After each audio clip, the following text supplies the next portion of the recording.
Frescoes and Ash was commissioned by the Los Angeles County Museum of Art for an exhibit that they were having about the frescoes and mosaics of Pompeii.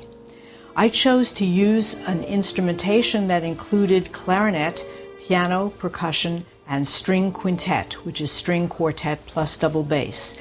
And I used different combinations of the instruments for the different movements.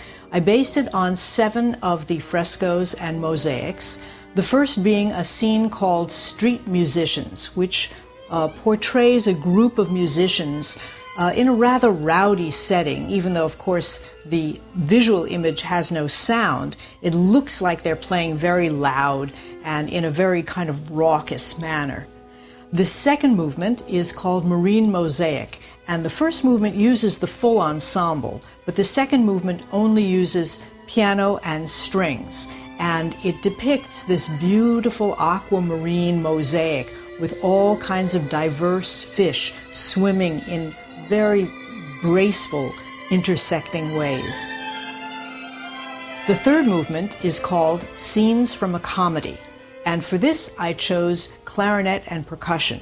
And it shows one of the actors in this very kind of grotesque mask with a big smile, a very wide smile. And obviously he's telling a joke to the other people who are listening to him. It's a very amusing scene. And the fourth movement is called The Sibyl Speaks. And it shows a very mysterious woman with a veil over her head talking to an enraptured group of listeners. And for this I chose the 2 violins and viola. The fifth movement is called Chiron Teaches Achilles to Play the Lyre. And this shows Chiron, who is this enormous half man, half horse, and Achilles, who is really rather small and delicate next to this huge, hulking creature.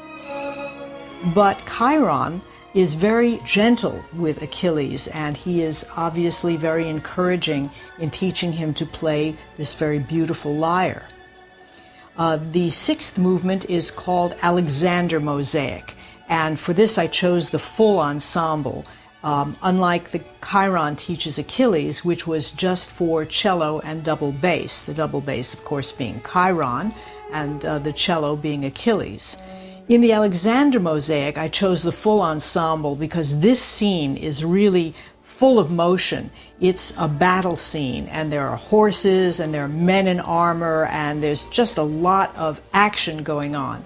So the full ensemble is playing, and it's a rather loud and full movement.